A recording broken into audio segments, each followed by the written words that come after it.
What's the best recruiting class in the history of West Virginia Mountaineer football?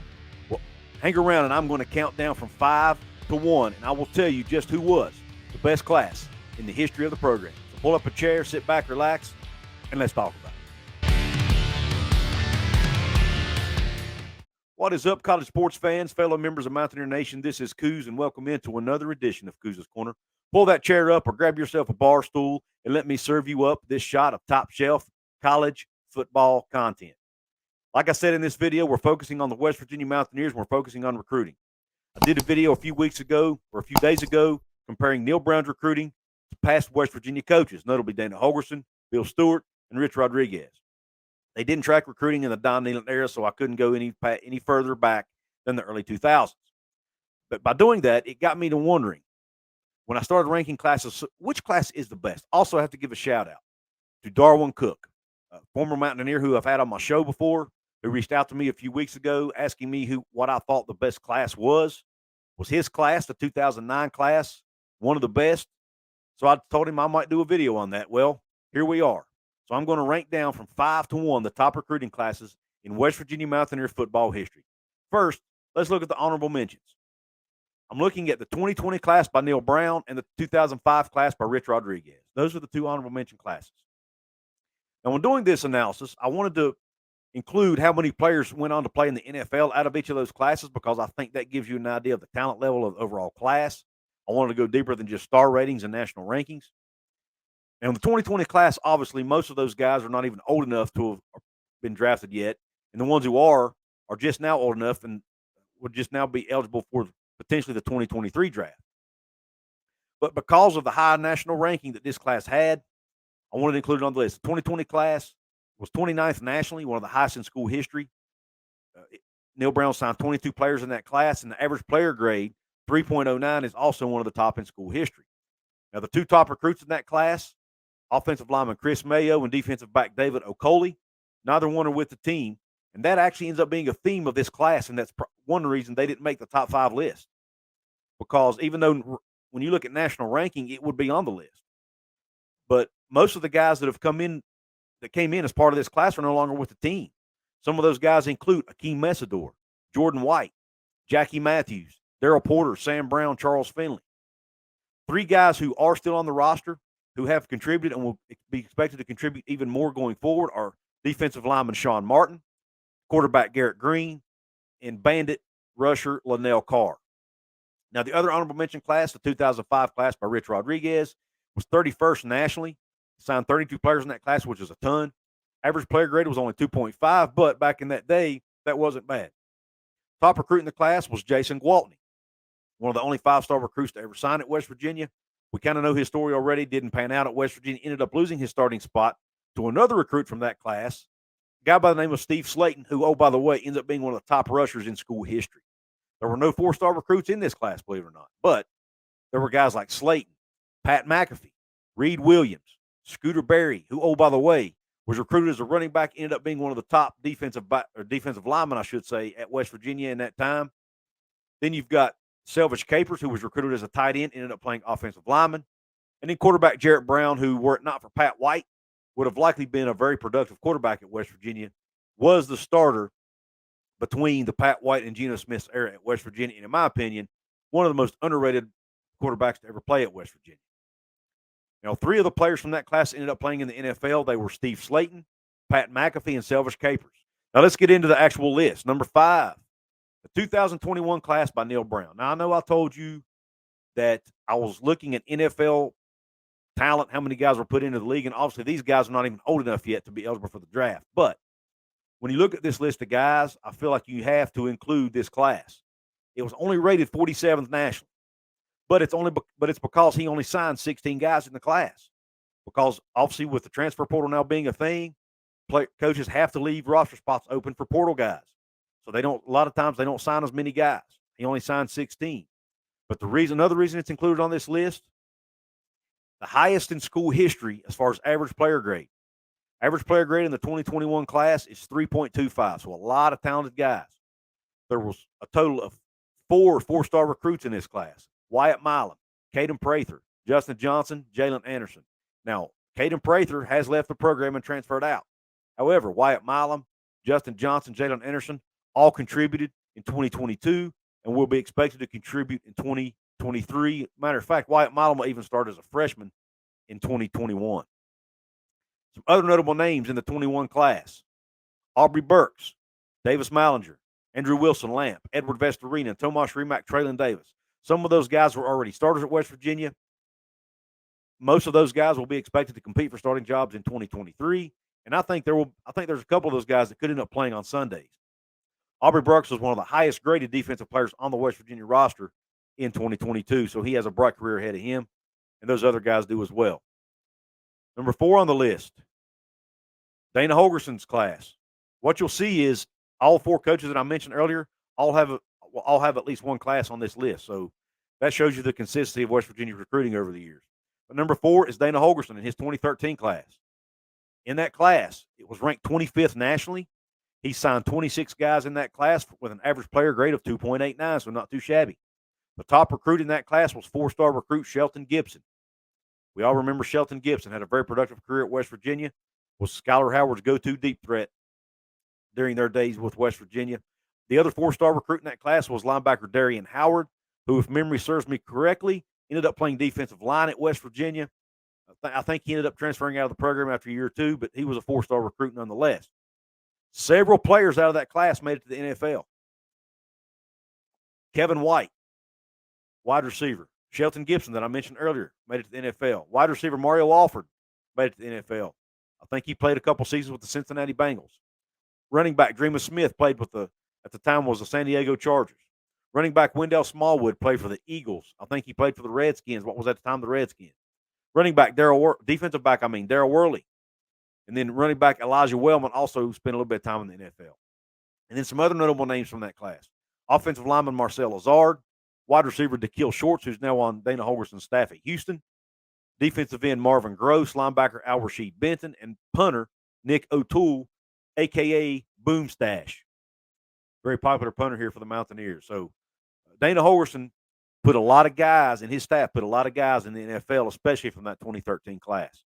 The number 3 class on the list, Rich Rodriguez's class on this list from the 2007 class.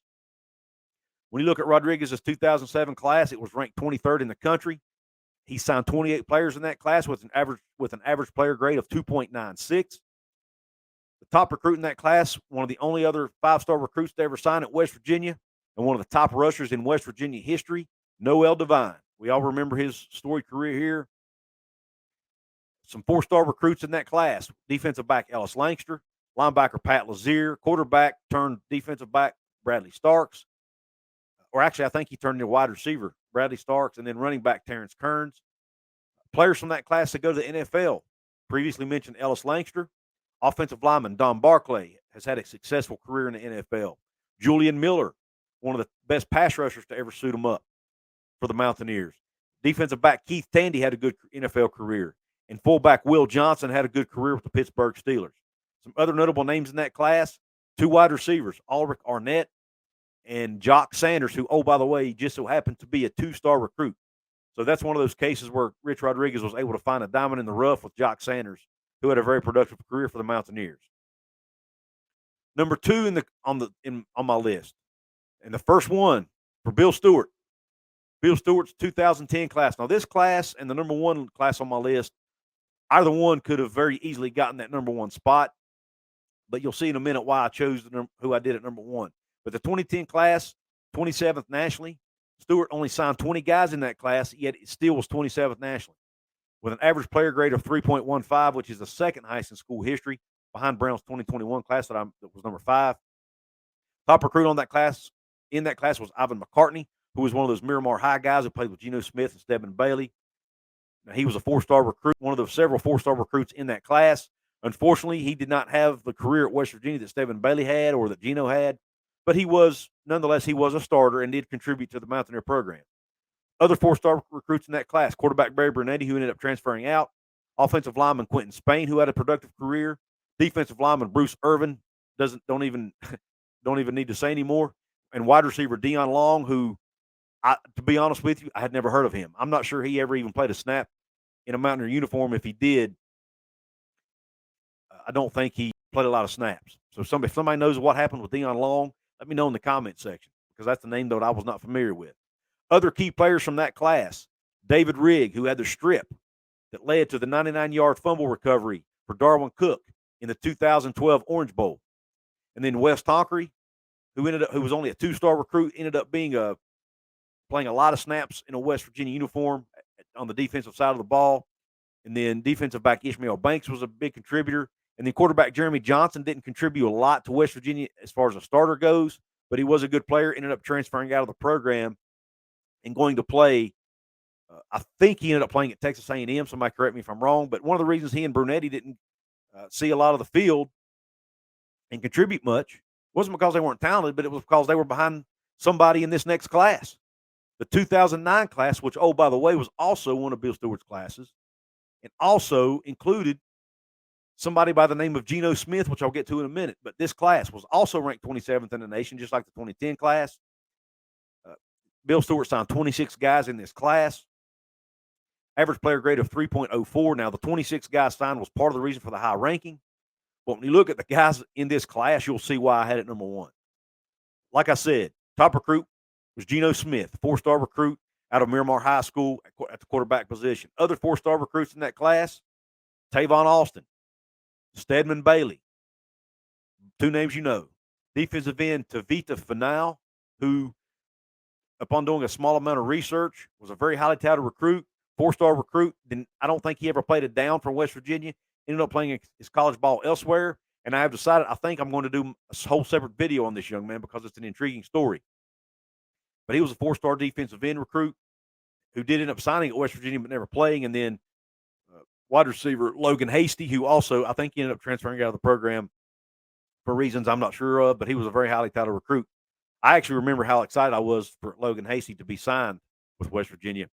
Some other the players that went to the NFL out of that class, obviously we all know about Austin, Bailey, and Geno. Will Clark was a very successful defensive lineman for West Virginia, also a very good pass rusher. He spent some time in the NFL. I think he also played for the Bengals. And, oh, by the way, he was only a 2-star recruit.